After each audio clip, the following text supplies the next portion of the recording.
MC클리닉 건강 365 두 번째 주치 계명대학교 동산병원 정신건강의학과 정성원 교수 나오셨습니다. 예, 안녕하십니까. 안녕하세요. 예, 요즘에 계속 우울하다 이런 말씀 많이 들으시죠? 평소에 환자분들도 그렇고 코로나 상황에 경기가 침체되고 전 국민에게 정말 이럴 때 네. 그 마음의 백신이 필요한 시대가 아닌가 싶은데 정신건강의학 전문의로서 어떻게 보시나요? 네, 코로나 시대에 그 사회적 거리두기, 물리적 거리두기 이런 것들 때문에 이제 사람들과의 어떤 그런 관계들이 소원해지고 그런 소원한 관계들이 결과적으로 이제 어떤 심리적인 거리감까지 생기게 해서 네. 지금은 이제 코로나 블루 같은 그런 이제 우울 증상들 이런 증상들을 경험하는 사람들이 많아지고 사회적으로도 문제가 되고 있는 것 같습니다. 그럼 실제로 환자들도 많이 더 늘어났나요? 네, 다른 과에 비해서 그 코로나 이후에 정신건강의학과 진료가 눈에 띄게 증가한 걸로 알고 있습니다. 네.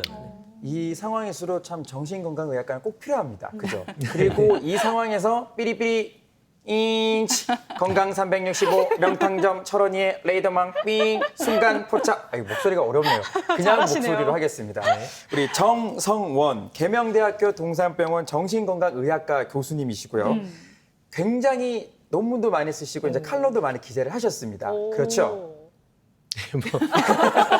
그렇다고 하실 것 같아요. 네. 자, 그리고요. 자, 여기서부터가 진짜입니다. 네. 자, 계명대학교 동산병원이 지역 최초로 정기 경련 치료 ECT를 도입을 했습니다.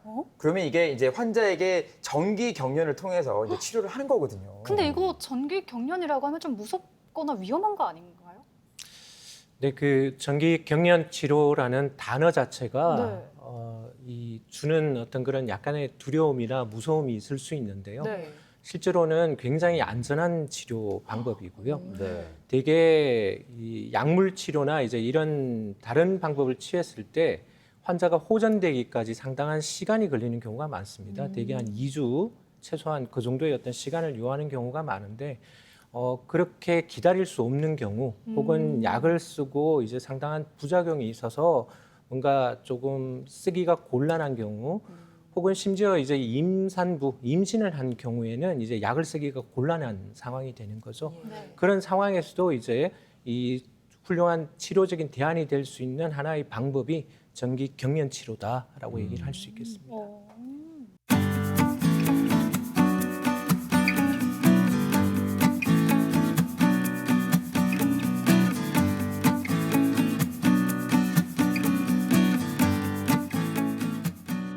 암 진단을 받는 순간부터 항암 치료, 수술 등의 치료 경과 중 또 완치 판정을 받은 이후에도 여러 가지 다양한 정신과적인 문제를 경험하실 수가 있습니다. 이런 다양한 정신과적인 문제는 환자의 삶의 질에 영향을 줄 뿐만 아니라 치료의 경과에도 영향을 줄 수가 있기 때문에 섬세하게 관리될 필요가 있습니다.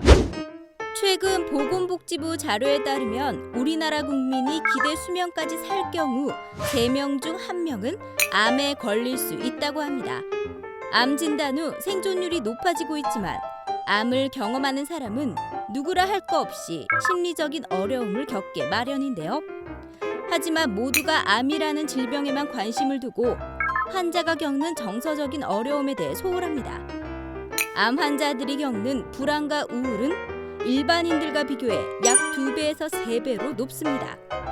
뿐만 아니라 암 진단으로 인한 심리적 고통이 교통사고나 천재지변을 겪는 것과 같은 트라우마로 작용하기도 하는데요. 암 환자들의 질환만큼이나 심각한 정신적, 심리적 문제. 과연 그 마음의 치료를 어떻게 해야 해결할 수 있을까요? 암 하면은 예전엔 참 무섭고 두려운 병이었지만은 요즘에는 참 의료기술도 좋아지고 완치되는 경우도 종종 있어서 네. 그럼에도 불구하고 이제 예전보다는 두려움이 사라진 것도 사실인데 그래도 아직까지는 나는 암에 걸리지 말아야지 하는 분들도 많이 계신 것도 사실입니다. 우스갯소리로 갑자기 이렇게 이제 사망하는 경우가 두 가지 이유가 있는데 한 가지는 교통사고, 한 가지는 또 암이다 뭐 이런 얘기가 있을 정도인데 실제로 암 환자가 많이 있는 건가요? 네, 굉장히 많은 환자들이 있고요. 대개 이제 국민의 그 25명 중에 1명이 이제 암이다라고 얘기를 하고 있고 우리가 이 기대 수명까지 살아간다고 가정을 하면 국민의 한 3분의 1 정도가 이제 암에 이완이 될 정도로 암은 굉장히 흔한 병이 되었습니다. 그래요. 예, 그렇군요. 그렇다면 왜 이 암 환자들의 정신 건강에 우리가 더 관심을 가져야 하는지 네. 궁금합니다. 네, 그 암 환자의 어떤 치료에 있어서 이전에는 이제 이 신체적인 어떤 질병의 치유 그리고 생존율의 어떤 증가 이런 부분들에만 이제 관심을 가졌었다면 지금은 그뿐만 아니라 이제 이런 삶의 질, 이 암 환자들의 어떤 그런 이 삶의 질, 뭐 웰빙 혹은 웰다잉도 포함이 되겠죠. 그렇죠. 이런 부분들이 이제 같이 포함이 돼서 다루어지고 있는 게 현재 어떤 의학의 추세라고 할 수 있습니다. 말씀하신 대로 삶의 질이 정말 중요한데 네. 사실 어느 날 갑자기 내게 암이 찾아온다면 이게 진짜 생각만 해도 끔찍하고 무서워요. 가족분들도 그걸 지켜보면서 함께 우울하고 충분히 힘들거든요. 제가 듣기로는 또 우리 암 환자분들이 겪는 정신적 고통이 참 크다고 들었거든요. 실제로도 그렇죠.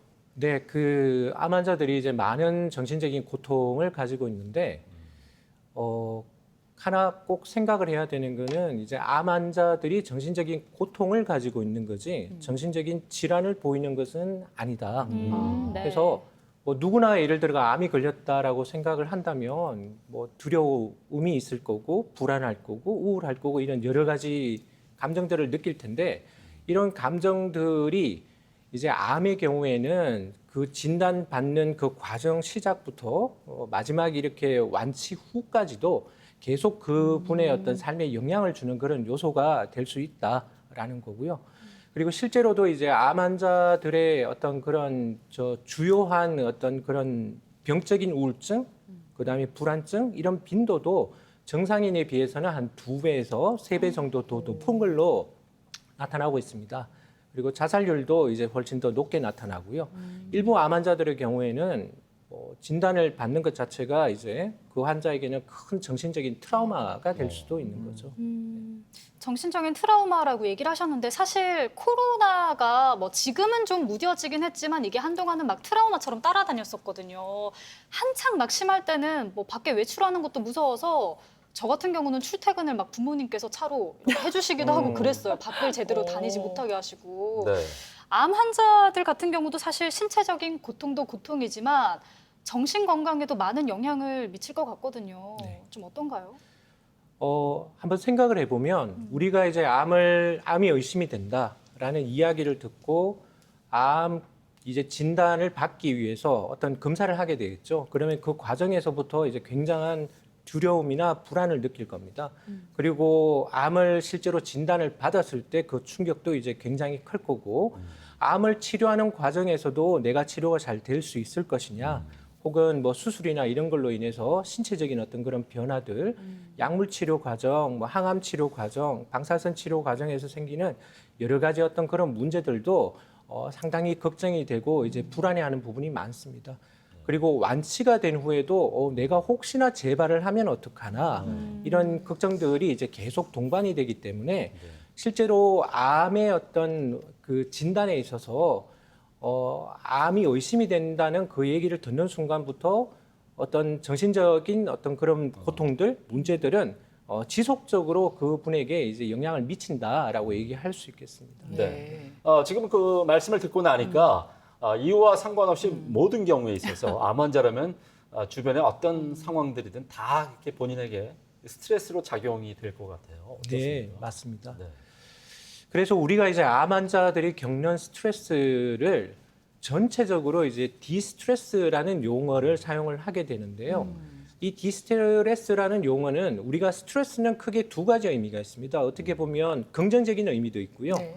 부정적인 의미도 있을 수가 있는데 긍정적인 의미의 스트레스를 우리가 유스트레스라고 얘기를 하고 부정적인 의미를 어떤 디스트레스라고 얘기를 하는데 암 환자에게 이런 디스트레스라는 용어를 쓰는 것은 어떤 스트레스라는 용어하고 구분돼서 뭔가 조금 덜 심각하게 보이지 않기 위해서 그리고 환자들이 이제 그 겪는 어떤 그런 그 어려움들을 정신질환과 뭔가 이렇게 헷갈리지 않기 위해서 따로 디스트레스라는 용어로 그분들이 겪는 전반적인 스트레스를 이제 지칭을 하게 됩니다. 네. 예. 디스트레스 저희가 정말 처음 듣는 용어예요. 보통 그래요. 우리가 조금만 힘들어도 스트레스 받아, 스트레스 때문에 네네. 죽겠다 이렇게 하는데 그것과는 좀 차원이 다른 그런 느낌이 네, 드는데요. 그렇습니다. 암 환자들이 디스트레스다 아니다 이렇게 판단할 수 있는 기준이 있을까요? 디스트레스라는 거는 이제 결국 스트레스라는 거는 굉장히 주관적인 것이죠. 네. 내가 어느 만큼의 스트레스를 겪느냐 하는 거고요.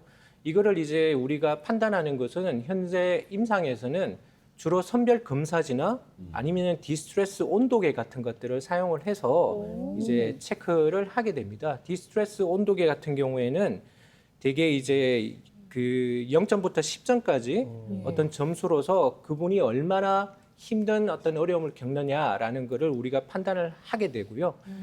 주로 이제 그 미국 암 네트워크라는 NCCN이라는 그 단체에서 이제 제시를 했는 디스트레스 온도계를 보면 5가지의 영역에서 그 환자가 겪는 어떤 그런 어려움들을 평가를 하게 되어 있습니다. 가정적인 어려움, 일상적인 어려움, 정서적인 어려움, 신체적인 어려움, 그다음에 종교 혹은 영적인 어떤 어려움은 어떤 것이 있는가. 그래서 전체적으로 이 환자가 여러 부분에서 겪는 그런 어려움들을 이제 평가를 하게 되어 있고요. 굉장히 큰 의미가 있는데 되게 우리가 이제 의학에서 가장 중요하게 다루는 게 바이탈 사인이라는 거죠. 예. 생체 징후라는 겁니다. 심장 맥박수, 혈압, 호흡, 체온 이런 부분들이 이제 다루어지게 되는데 그 다음 5번째로 다루어지는 게 되게 통증이고요. 그 다음으로 중요하게 여겨지는 게 이 디스트레스라는 부분입니다. 그래서 지금 학회나 이런 곳에서는 이제 이런 부분들을 전체적으로 다 평가를 하라고 권고를 하고 있고 이런 평가가 이루어져야지 어떤 암 전문병원이나 암의 어떤 전문 진료 기관으로서 인정을 해주고 있습니다. 조금 전에 말씀하실 때 발탁 사인 바이탈 사인요. 아, 신체 사인. 바이탈 사인. 예. 바이탈 사인. 죄송합니다. 갑자기 아닙니다. 제가 잘못 들었는데 우울함이 몰려오는. 이럴 때도 좀 디스트레스 온도를 측정을 해봐야 될 것 같은데 아니 네. 디스트레스 온도라는 이야기가 나오니까 이게 암 환자에게만 그러면 해당이 되는 거예요? 아니면 모든 사람들도 받을 수 있는 겁니까? 되게 디스트레스 온도계를 이제 그 가장 많이 쓰는 것은 이제 실제 임상에서는 암 환자인 것 같습니다. 예. 다른 방법으로 이제 환자들의 스트레스를 체크할 수 있는 도구들이 있고 굳이 디스트레스 온도계라는 것을 따로 쓰지는 않는데요. 꼭 이 디스트레스라는 그런 평가들이 암 환자에게 한정되는 것은 아닙니다. 그러면 이 0에서 대충 한 10가지 온도계를 좀 어떤 기준으로 구분을 해볼 수가 있을까요? 아주 간단한데요. 0점부터 10점까지의 어떤 그런 점수가 있고요. 0점이 이제 고통이 하나도 없는 것, 10점이 이제 상당한 고통을 겪는 그런 이제 그 기준점이 있습니다. 되게 임상적으로는 4점 이상이 되면 의미가 있는 정도의 어떤 그런 고통을 겪고 있다라고 얘기를 하고 있고 그런 경우에는 이제 적절하게 그 환자에게 맞는 어떤 그런 처치나 접근을 하는 게 필요하다라고 얘기를 하고 있습니다. 네. 흔히 우리가 알고 있는 온도계처럼 이렇게 표시가 되는 건 아니죠? 온도계처럼 쉽게 환자들이 이해할 수 있도록 네네. 실제로 온도계처럼 그림이 그려져 있고 제일 밑에가 0이고 그 위에가 10점이고요. 내가 느끼는 어떤 그런 고통의 정도를 주관적으로 몇 점이다라고 이렇게 체크를 하도록 돼 있는 거라서 네. 말로 이렇게 듣기에는 대단한 것처럼 보이지만 네. 실제로는 그렇게 대단한 게 아니라 예. 주관적으로 그 사람이 0점부터 10점까지 어느 정도의 고통을 느끼는가라는 거를 네. 온도계라는 어떤 그런 형식을 빌어서 체크를 하도록 얘기를 하고 있습니다. 그렇군요. 네, 우리 그렇군요. 스튜디오에도 이 디스트레스 온도계 하나 있었으면 좋겠는데요. 좋네요. 네. 그렇다면은 그 온도계 점수에 나타나는 네. 구체적인 그 증상, 암 환자들에게 심리적 증상 어떤 것들이 있는지 일단은 떠올릴 수 있는 게 우울감이라든가 내가 왜 암에 걸렸을까, 분노감도 있을 수도 있을 거고 어떤 게 있나요? 네, 되게 가장 흔한 3가지의 증상은 불안, 우울, 그리고 이제 불면의 증상입니다. 되게 암 진단을 받은 초기에는 두려움을 느끼게 되죠. 그리고 그 두려움이라는 거는 이제 우리가 불안의 일종으로 볼 수가 있는 거고, 내가 내 상태에 대해서 어느 정도 수용이 되고 나면 그 다음에는 이제 우울한 어떤 기분이나 감정을 느끼게 되는 경우가 많습니다. 그리고 불면의 증상은 이제 이 진단 초기부터 해서 지속적으로 계속 진행되는 경우가 많습니다. 네.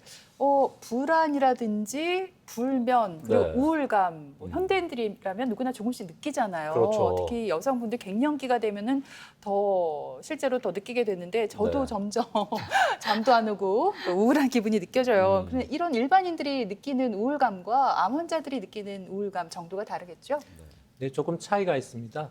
일단 기본적으로 불안이나 우울이나 이런 증상들은 누구나 정상인도 가지고 있는 어떤 그런 이 정상적인 정서 반응인 거죠. 네. 단지 이제 암 환자들에 있어서는 이런 정서 반응들이 암을 진단받기 전부터 이 치료 경과 중 그다음에 완치 후까지도 계속 지속적으로 그분에게 영향을 미친다는 거고 그 영향이 암의 어떤 치료 방향이나 이 다른 이 예후에도 영향을 줄 수 있다는 겁니다. 예를 들어서 내가 불안한 부분들을 잘못 이렇게 다루게 되면 적절한 어떤 의학적인 치료를 받는 게 아니라 한때 이제 그런 얘기가 많았었죠. 네. 이제 페벤다졸 같은 계획구충제 네. 예, 뭐 이런 얘기들이 있었고 그게 의학적인 근거가 없다라고 많은 분들은 얘기를 하지만 네. 실제로 그 치료를 이제 의지하고 받는 분들이 굉장히 많은 숫자가 있었고 네. 그 약은 풍기 현상이 벌어지기도 오, 했습니다. 예. 결과적으로 그런 일이 생긴 거는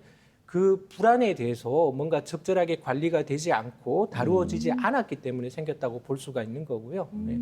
이런 부분들이 이제 잘 관리가 되지 않으면 암의 어떤 예후나 치료 과정에도 영향을 줄 수가 있다는 게 상당한 의미가 있다고 볼 수 있겠습니다. 그러네요.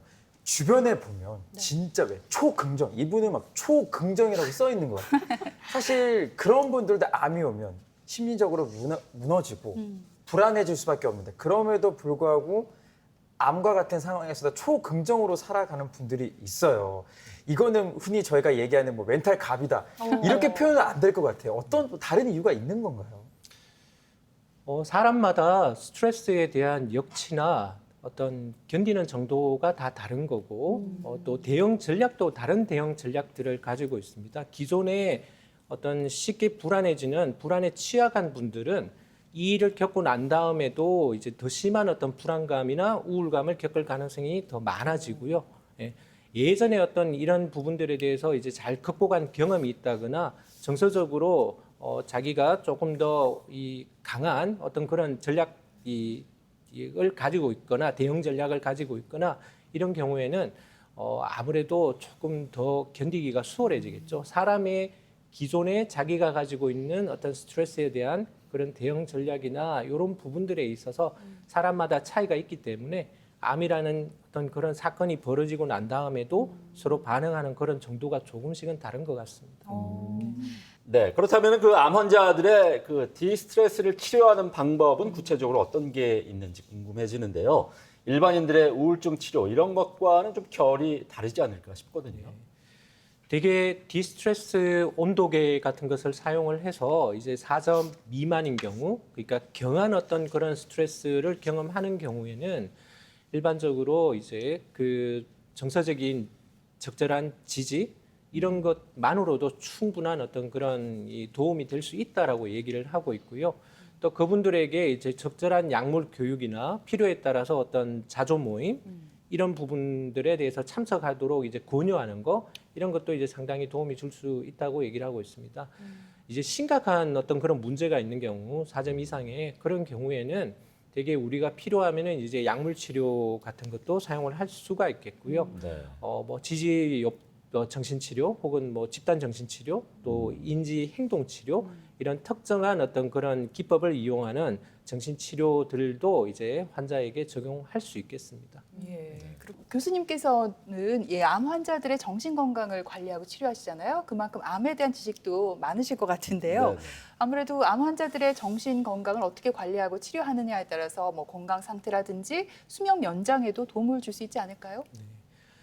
직접적으로 수명 연장이 된다라고 객관적으로 증명된 바는 없습니다만은 환자의 삶의 질을 끌어올릴 수 있다는 의미에서 그리고 어떤 치료의 반응에 영향을 줄 수 있다는 부분에서 충분히 의미가 있는 어떤 그런 영향을 준다고 얘기할 수 있겠습니다.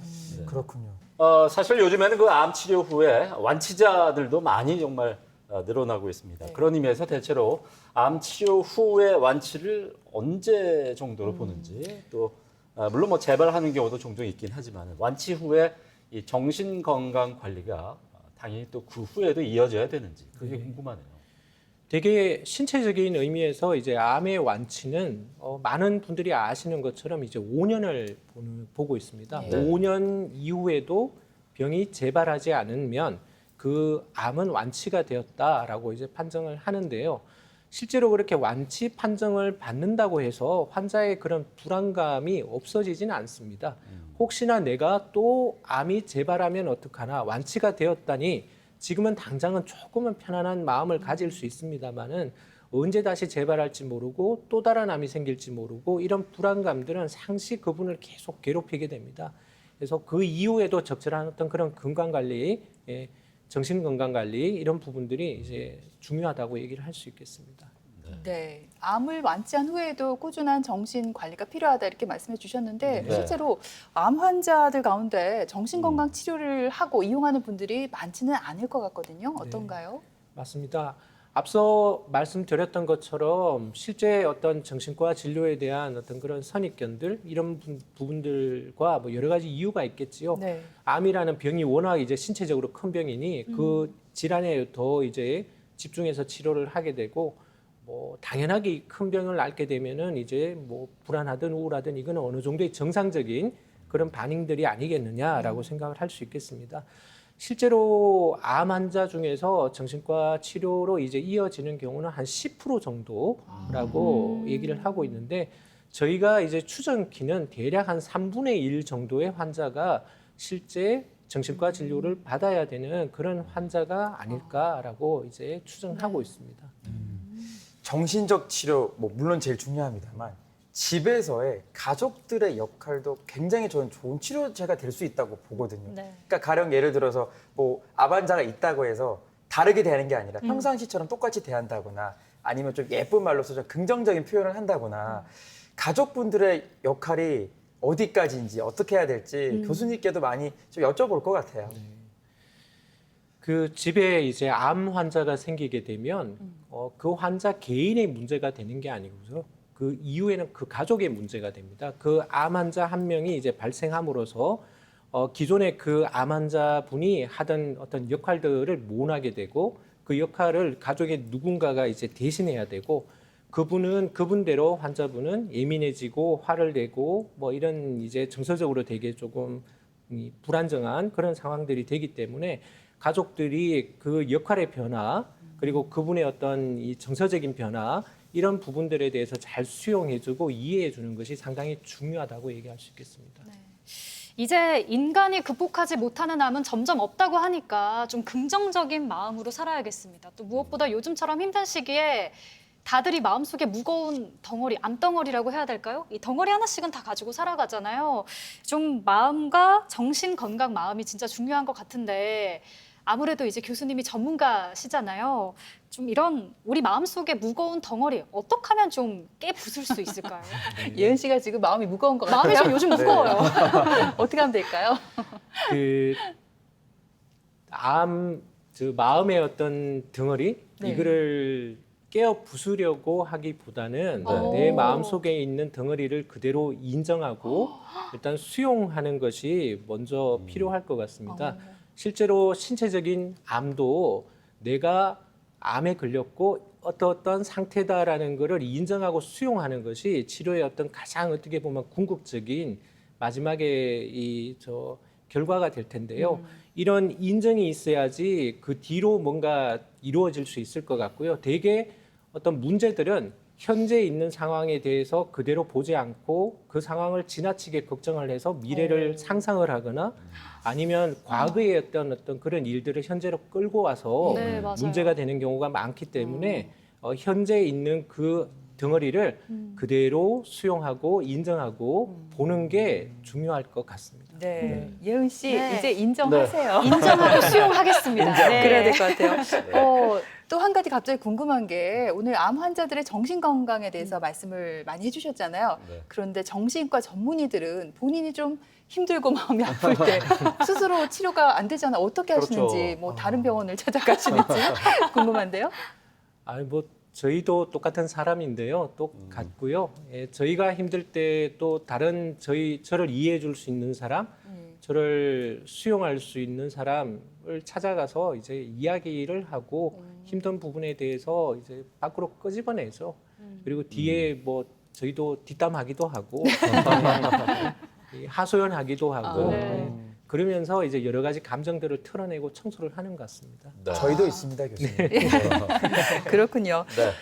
사실 암하면 예전엔 죽을 병이다 이런 인식이 있었는데 네. 이제는 누구나 한 번쯤 겪을 수도 있는 병이다 이런 네. 인식이 필요할 것 같고요. 네. 그러기 위해서는 우리가 몸과 마음을 함께 치료하는 노력이 필요하지 않을까 싶습니다. 네. 암뿐만이 아니라 어떤 질환도 일단 걸리지 않는 게 가장 중요하겠죠. 네. 그러기 위해서는 미리미리 건강 관리 좀 신경을 써야 되겠습니다. 예, 오늘 우리 마음 건강까지 친절하게 챙겨주셨습니다. 네. 정성원 교수님 나와주셔서 고맙습니다. 네. 고맙습니다.